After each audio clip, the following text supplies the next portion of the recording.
Hello everyone, welcome back to my YouTube channel. आज इस session में हम डिस्कस करने वाले हैं हिस्ट्री का मॉक टेस्ट नंबर 10। तो 9 वीडियोस ऑलरेडी चैनल पे अपलोड हो गई हैं, आप लोग वहाँ से जाके प्रैक्टिस कर सकते हैं। काफ़ी अच्छे क्वेश्चन हैं, क्वालिटी क्वेश्चन हैं, जहाँ से क्वेश्चन डायरेक्ट आ सकते हैं। ये पूरा PYQ बेस्ड क्वेश्चन हैं, तो आप लोगों के लिए बहुत हेल्पफुल रहने वाली है ये वीडियोज़। 2 जून को एग्ज़ाम है। आई होप आप लोगों के लिए वीडियो सारी हेल्पफुल रहे। अच्छे से देख लीजिएगा, अच्छे से पढ़ लीजिएगा, रिवाइज करिएगा बार बार। तो स्टार्ट करते हैं। फर्स्ट क्वेश्चन है यहाँ पे हमारा, who was the founder of the Rajputa dynasty who established his capital at Manyakhet, modern Malkhed in Karnataka in the 8th century? So यहाँ पे बात कर रहे हैं, फाउंडर पूछ रहे हैं राजपूता डायनेस्टी के। तो राजपूता डायनेस्टी जो है ये अर्ली मेडिवल डायनेस्टी है। अर्ली मेडिवल डायनेस्टी पहले आपको ये पता होना चाहिए। एंड राजपूता डायनेस्टी जो है ये इस्टेब्लिश हुई है 8th सेंचुरी CE में। ठीक है, 8th सेंचुरी CE में हुई है। एंड यहाँ पे ना फाउंडर का नाम पूछ रहे हैं, तो फाउंडर कौन थे राजपूता डायनेस्टी के? ये थे डांटी दुर्गा। सो डांती दुर्गा, ऑप्शन बी हो जाएगा यहाँ पे राइट आंसर, डांटी दुर्गा। एंड एक इंपॉर्टेंट चीज़, कभी आपसे अगर ये पूछ लें कि ट्राइपाटाइट स्ट्रगल जो है वो किसके बीच में था, कौन सी 3 डायनेस्टीज के बीच में था? सो ट्राइपाटाइट स्ट्रगल जो था ये कन्नौज के लिए था, कन्नौज को लेकर के था। एंड ये बेसिकली राजपूता डायनेस्टी, पाला डायनेस्टी एंड प्रतिहारा डायनेस्टी। तो पाला, प्रतिहारा एंड राजपूता, इन तीनों के बीच में ट्राइपाटाइट स्ट्रगल था। किसके लिए? कन्नौज के लिए, कन्नौज को हासिल करने के लिए। यहाँ पे राजपूता के फाउंडर कौन थे? डांती दुर्गा, डांती दुर्गा। ऑप्शन बी हो जाएगा यहाँ पे राइट आंसर। नेक्स्ट है the magnificent Kailasa temple at Ellora and unparalleled architecture. तो ये सारी चीज़ें ऐसी है, मतलब टेम्पल के बारे में लिखा हुआ है। मैं आपको सीधे सीधे यहाँ पे क्वेश्चन बताती हूँ कि कैलाशा टेम्पल जो है, एक चीज़ आपको ये पता होनी चाहिए, आर्ट एंड आर्किटेक्चर बहुत इंपॉर्टेंट पार्ट होता है हिस्ट्री का। ठीक है, तो वहाँ से क्वेश्चंस बनते हैं। तो इंपॉर्टेंट जो रॉक कट टेम्पल आर्किटेक्चर है वो सब आपको पता होना चाहिए। तो यहाँ पे कैलाशा टेम्पल बहुत फेमस टेम्पल है कहाँ? एलोरा में, एलोरा में। ठीक है, सो यहाँ पे एक तो ये क्वेश्चन बन सकता है सीधे, अगर इजी पूछना होगा कि कैलाशा टेम्पल कहाँ पे, तो ये है एलोरा में। यहाँ पूछ रहे हैं कि कौन से राजपूता किंग ने जो है इसको बनवाया था। ठीक है, तो यहाँ पे एक चीज़ तो ये आपको कभी कभी डायनेस्टी दे देंगे सिर्फ कि किसके टाइम पे बना था, है ना। तो यहाँ पे राजपूता किंग्स आपको याद रखना है। एंड कौन थे रूलर का नाम यहाँ पूछा है, तो right answer is Krishna 1। Krishna 1 is the right answer. The next question is, in ancient Indian history, the famous text Ganesha Gita or the philosophical core of early Kapatya traditions is embedded within which text? So Ganesha Gita, the right answer is option B, Ganesha Purana. So option B हो जाएगा यहाँ पे right answer. The Aravipuram movement 1888 which challenged the structural monopoly of upper caste over temple consecration and worship in southern India was launched by. So यहाँ पे जो है first चीज़ आपको याद रखनी है कि अरावीपुरम मूवमेंट जो हुआ है ये कौन से ईयर में हुआ है? 1888। ठीक है, और यहाँ पे जो है पूछ रहे हैं कि किसने चैलेंज किया था अपर कास्ट की मोनोपोली को। मतलब क्या होता था कि टेम्पल्स में जो है सो कॉल्ड लोअर कास्ट जो है उसकी एंट्री जो है बंद थी, एंट्री बैन थी, जाने नहीं दिया जाता था। तो इस चीज़ के अगेंस्ट जो है आवाज़ उठाई थी किसने? ये मूवमेंट पूरा जो है स्टार्ट किया गया था, अरावीपुरम मूवमेंट 1888 में स्टार्ट किया गया था। एंड स्टार्ट किसने किया था? श्री नारायण गुरु। ऑप्शन ए हो जाएगा यहाँ पे राइट आंसर, श्री नारायण गुरु। नेक्स्ट है, who among the following founded the Social Service League in Bombay in 1911 to secure better life and work conditions for the marginalized and working class population? So यहाँ पे first चीज़ आपको क्या याद रखनी है कि social service league जो है बॉम्बे में जो है स्टार्ट की गई थी। एंड कौन से ईयर में की गई थी? 1911 में, 1911। यहाँ पे फाउंडर पूछे तो the right answer is NM Joshi, NM Joshi. यहाँ पे ए जो हो जाएगा राइट आंसर हो जाएगा NM Joshi. The next question is, which IVC site has provided explicit archaeological evidence of a stone-carved signboard featuring 10 large-sized Harappan script symbols? So यहाँ पे जो right answer होगा हमारा वो क्या हो जाएगा? ढोलावीरा। So option C हो जाएगा right answer, Dholavira. The next question is, in the administrative frameworks of the Chola Empire, the revenue department responsible for maintaining meticulous land surveys, tax assessments, and village accounts was known as.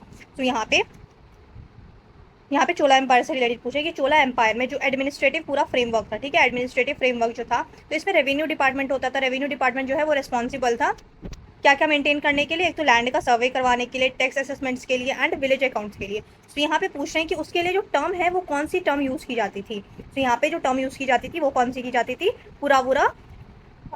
पुरावू वरिथी नाइकला। So option ए हो जाएगा यहाँ पे right answer. Next, ये चोला empire वगैरह जो ये southern dynasties थी, इसलिए यहाँ पे इतने थोड़े से डिफिकल्ट से नेम है। सो आप लोग 2-3 बार पढ़ेंगे तो अच्छे से आ जाएगा जहन में।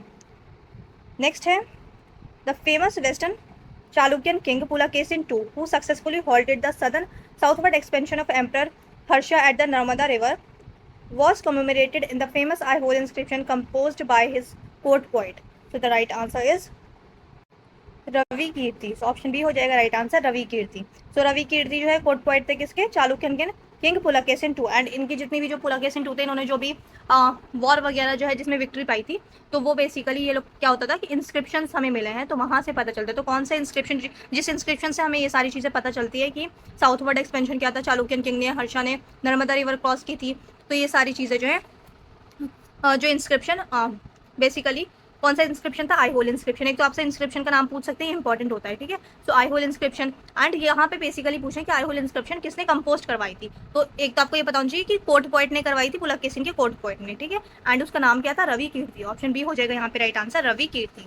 नेक्स्ट है the Delhi Lahore conspiracy case 1912 was organized by revolutionaries to assassinate which British viceroy using a homemade bomb during a ceremonial procession? So यहाँ पे ये पूरा जो प्लान था दिल्ली लाहौर कंस्पायरेसी केस, एक तो ईयर पता होना चाहिए, डायरेक्ट ईयर पूछ सकते हैं, 1912 में किया गया था। एंड ये प्लान किसने किया था? प्लान किया था सचिन सान्याल एंड राश बिहारी बोस।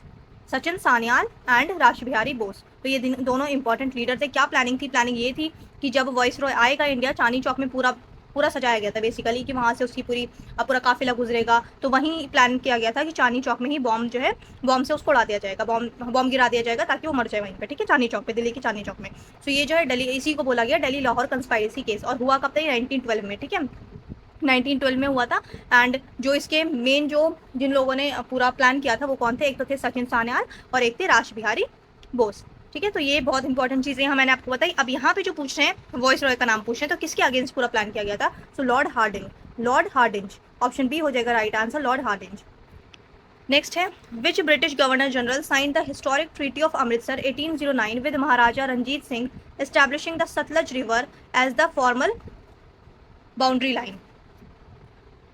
सो आपको यहाँ से मैं क्वेश्चंस बताती हूँ कैसे कैसे बन सकते हैं। एक तो सीधे सीधे पूछ सकते हैं कि ट्रीटी ऑफ अमृतसर कौन से ईयर में साइन हुई थी? 1809 में साइन हुई थी। एक क्वेश्चन आपका ये बन गया, ठीक है। सेकंड क्वेश्चन बन सकता है कि ट्रीटी ऑफ अमृतसर जो है ये कौन से रूलर ने साइन की थी? ठीक है, तो Maharaja Ranjit Singh and lord Minto one ने साइन की थी, ठीक है, इन दोनों के बीच में ही ट्रीटी हुई थी। एंड थर्ड क्वेश्चन जो बन सकता है वो बन सकता है कि ट्रीटी ऑफ अमृतसर में जो है कौन सी रिवर को एज ए बाउंड्री जो है वो सेट किया गया था, ठीक है, एज ए बाउंड्री सेट किया गया था, या फिर एज ए बॉर्डर जो है British India and Punjab province के बीच में कौन सी बॉर्डर थी, कौन सी रिवर जो है एज ए बॉर्डर का काम कर रही थी? तो सतलज रिवर, ठीक है, सतलज रिवर को एज ए बॉर्डर जो है वो डिक्लेयर किया गया था कि ना तो सिख इधर आ सकते हैं और ना ही ब्रिटिशर्स उधर जाएंगे पंजाब वाले रीजन में, तो सतलज रिवर। तो यहाँ पे मैंने आपको 4 इंपॉर्टेंट क्वेश्चंस बता दिए। ट्रीटी ऑफ अमृतसर साइन कब हुई थी? 1809 में। किन किन के बीच में हुई थी? Maharaja Ranjit Singh and lord Minto one, ठीक है, ऑप्शन बी हो जाएगा यहाँ पे राइट आंसर। एंड कौन सी रिवर को एज ए बॉर्डर डिमार्केट किया गया था? सतलज रिवर को, ठीक है, तो ये बहुत इंपॉर्टेंट है। नेक्स्ट है which unique provision of the Indian constitution outlines the structural framework powers and operational safeguards for the CAG या फिर controller and auditor general of India? तो ये कौन से आर्टिकल में? Article 148। Option C is the right answer. Article 148 से article 152 में पूरा CAG के बारे में बताया गया, पावर्स एंड क्या काम होंगे, ऑडिट कौन कौन से होंगे, 3 टाइप्स की ऑडिट होती हैं, तो ठीक है, तो ये जो है controller and auditor general of India, article 148। Next है, अच्छा यहाँ पे आर्टिकल 280, ये भी इंपॉर्टेंट है, article 280 related to finance commission, ठीक है, article 280 related to finance commission. The next question is which African country is home to the Namib Desert, widely considered by geologists to be the oldest desert in the world, featuring immense coastal sand dunes? So Namib Desert जो है ये Namibia में है। Option A is the right answer, Namibia, ठीक है। सो ऐसे ही Africa है, ठीक है, ऐसे अफ्रीका है यहाँ पे ये वाला जो रीजन है, ये जो कंट्री है इधर, इसको कहते हैं नामीबिया, ठीक है, नामीबिया कंट्री में जो है नामीब डेजर्ट है। नेक्स्ट है the Cook strait is a highly strategic and narrow maritime passage that physically separates the north island and south island of which country? So मैं हर वीडियो में आपके साथ एक स्टेट ज़रूर शेयर कर रही हूँ, क्योंकि इस बार स्टेट्स पूछ सकते हैं एग्जाम में, इंपॉर्टेंट है, ठीक है। सो यहाँ पे पूछ रहे हैं कि कुक स्टेट जो है 2 टेरिटरीज को अलग करता है, ठीक है, एक तो नॉर्थ आइलैंड को एंड साउथ आइलैंड को, और ये कौन सी 2 कंट्रीज का पार्ट है? North island and south island, ये पार्ट है न्यूजीलैंड का, ठीक है, ये पार्ट है न्यूजीलैंड का। सो ऑप्शन बी हो जाएगा यहाँ पे राइट आंसर। और ये जो है यहाँ पे इन दोनों के बीच में क्या है? कुक स्ट्रेट, ठीक है। एंड अगर कभी ये पूछ लें कि कुक स्ट्रेट कौन सी 2 वाटर बॉडीज को कनेक्ट कर रहा है, ठीक है, अगर कभी ये पूछ लिया जाए कि कौन सी 2 वाटर बॉडी को कनेक्ट कर रहा है, तो पैसिफिक ओशन इस साइड क्या है पैसिफिक ओशन और इस साइड क्या है तस्मानिया सी। तस्मानिया सी को पैसिफिक ओशन से कनेक्ट करता है कुक स्ट्रेट, ठीक है। एंड न्यूजीलैंड को north island and south island को डिवाइड करता है कुक स्ट्रेट। तो ओशंस भी पूछ सकते हैं, तो सारी चीजें मैं आपको बता देती हूँ, इसीलिए जितनी भी इंफॉर्मेशन होती है। In physical geography the distinct layer of the earth upper mantle that sits directly beneath the lithosphere and exhibits a ductile semi-fluid plastic behavior is known as the so सबसे पहले जो क्या होता है, सबसे पहले होती है क्रस्ट वाली लेयर। इसमें भी दो पार्ट्स हैं, एक तो होता है कॉन्टिनेंटल क्रस्ट, एक होता है ओशनिक क्रस्ट। अब ओशनिक क्रस्ट के नीचे वाला पार्ट जो है, ओशनिक क्रस्ट के नीचे वाला पार्ट स्टार्ट हो जाता है मेंटल। अब मेंटल भी दो पार्ट्स में डिवाइड है, एक है अपर मेंटल, एक है लोअर मेंटल। तो ये जो अपर मेंटल वाला पार्ट है इसको हम कहते हैं स्टेनोस्फेयर, स्टेनोस्फेयर, ठीक है। और ये स्टेनोस्फेयर जो है इसकी मतलब इसका जो है ये किस तरीके का, यहाँ पे लावा होता है, ठीक है, बहुत ज़्यादा लावा होता है। एंड इसकी जो कंसिस्टेंसी है वो किस तरीके से, जैसे आप लोग खीर खाते हैं ना, खीर खाते हैं तो ना तो वो ज़्यादा बहुत ज़्यादा लिक्विड होती है ना ही सॉलिड होती है, तो उसी तरीके का जो है यहाँ पे जो लावा है, मैग्मा है, ये इसी तरीके का होता है यहाँ पे, ठीक है, स्टेनोस्फेयर। और ये सबसे वीक पोर्शन होता है मेंटल का, मेंटल का सबसे वीक पोर्शन होता है स्टेनोस्फेयर और सबसे अपर पोर्शन होता है स्टेनोस्फेयर, ठीक है। सो यहाँ पे स्टेनोस्फेयर जो हो जाएगा ये हमारा राइट आंसर हो जाएगा, ठीक है। So option A is the right answer. यहाँ पे ये लिखा है कि डक्टाइल है, सेमी फ्लूइड है, प्लास्टिक बिहेवियर है, so the right answer is स्टेनोस्फेयर।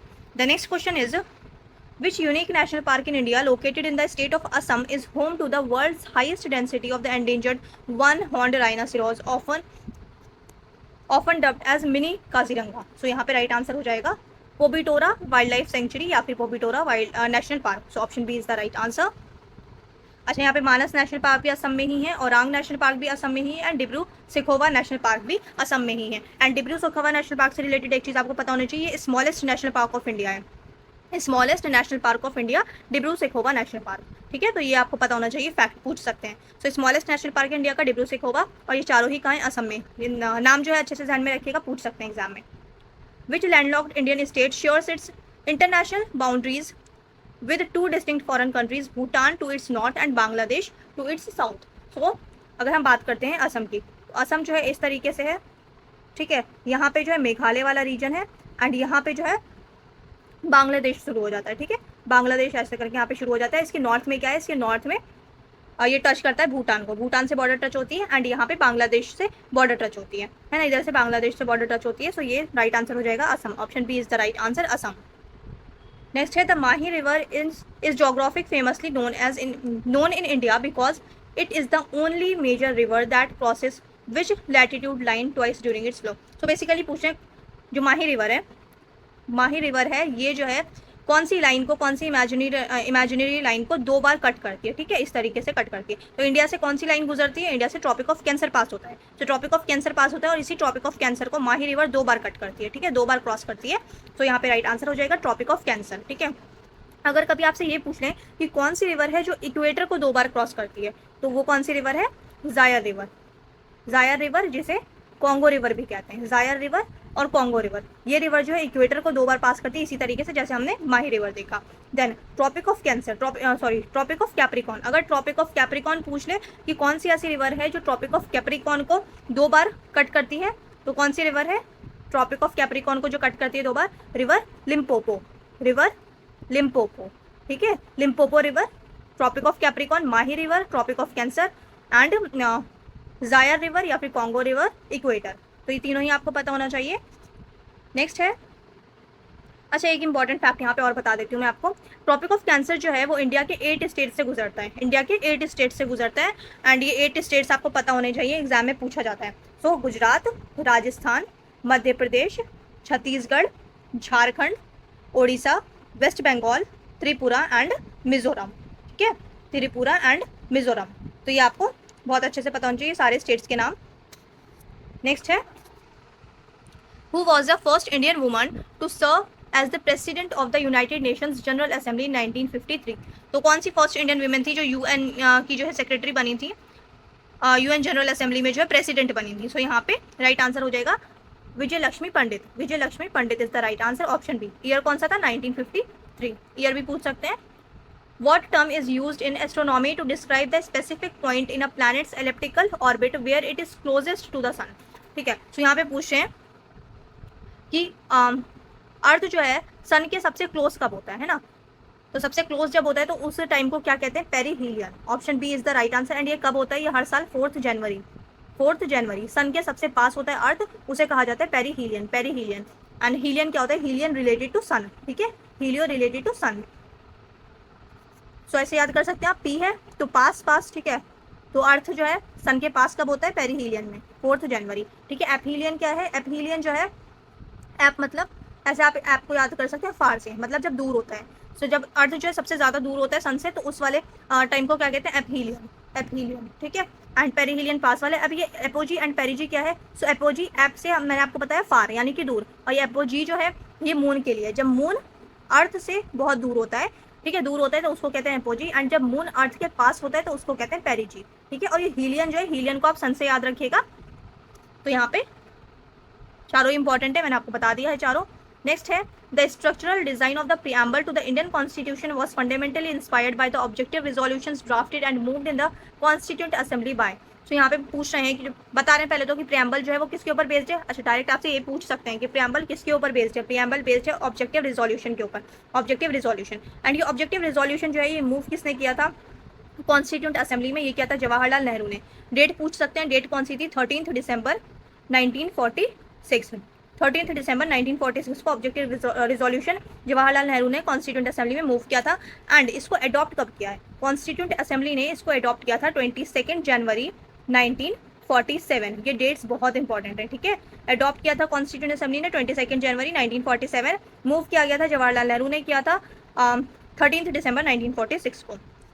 Next है, या फिर ये पूछ सकते हैं प्रियम्बल किसके ऊपर बेस्ड है? प्रियम्बल बेस्ड है ऑब्जेक्टिव रिजोल्यूशन पे।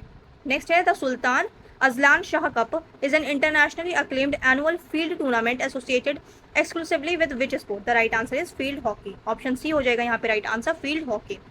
नेक्स्ट है which highly trace gas, though forming an incredibly minor fraction of the atmosphere, forms a critical protective layer in the stratosphere by absorbing harmful ultraviolet radiation. So the right answer is ozone. Option C हो जाएगा यहाँ पे right answer, ozone. Next है the blue line is a blue line The blue line is the geopolitically volatile border demarcation established by the UN to signify the withdrawal of military forces between which two nations? So blue line जो है ये basically as a border demarcate किया गया है, official border नहीं है, ये unofficial है, ठीक है। और ये किसके बीच में? इसराइल एंड लेबनान के बीच में। सो ऑप्शन ए हो जाएगा यहाँ पे right answer, Israel and Lebanon. Next है who was the author of the revolutionary book the history of the war of Indian independence which systematically re interpreted the revolt of 1857 as India's first war of independence? तो ये जो book है the history of the war of Indian independence, ये किसने लिखी थी? दामोदर सावरकर ने। Option A is the right answer. Next है the specialised agency international atomic energy which acts as the global nuclear watchdog is headquartered in? तो ये जो है इसका हेडक्वार्टर पूछ रहे हैं कि इंटरनेशनल एटॉमिक एनर्जी का हेडक्वार्टर कहाँ है? इसका हेडक्वार्टर है Vienna, Austria. So option B हो जाएगा यहाँ पे राइट आंसर, वियना, ऑस्ट्रिया, ठीक है। एंड इंपॉर्टेंट चीज़ यहाँ पे एक और कि कभी आपसे ईयर पूछ रहे हैं कि इंटरनेशनल एटॉमिक एनर्जी जो है ये एस्टैब्लिश कब हुई थी? सेटअप हुई है 1957 में, 1957, ठीक है।